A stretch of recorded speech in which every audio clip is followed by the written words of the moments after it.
Mheshimiwa mgeni rasmi unayemwakilisha mkuu wetu wa mkoa wa Dar es Salaam, ndugu yangu Msando, kwa niaba ya mamea wa Dar es Salaam, nami naomba nichukue fursa hii kwanza kupongeza kamati ya maandalizi kwa maandalizi mazuri ya siku yetu ya maadhimisho ya mazingira, siku ya mazingira kimkoa inayofanyika hapa Ubungo.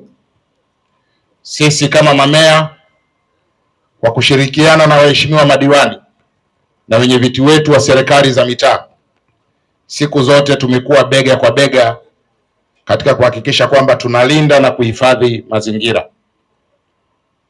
Kwa hiyo, kwa niaba ya viongozi ambao nimewataja, naomba nikuahidi Mheshimiwa mkuu wa mkoa, tutaendelea kuyalinda na kuyahifadhi mazingira ya mkoa wetu, kwa sababu ukiyatunza mazingira ina maana umelinda jamii yote inayotuzunguka.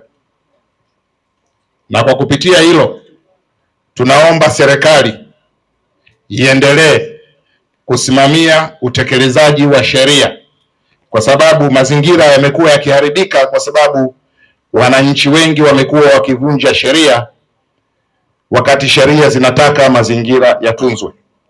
Kwa hiyo wakati tunaadhimisha maadhimisho haya, basi nitoe wito kwa viongozi wa serikali wenye mamlaka za kutekeleza zile sheria, waendelee kusimamia sheria hizo ili wananchi wote katika maeneo yetu waendelee kutunza na kuhifadhi mazingira. Asante sana.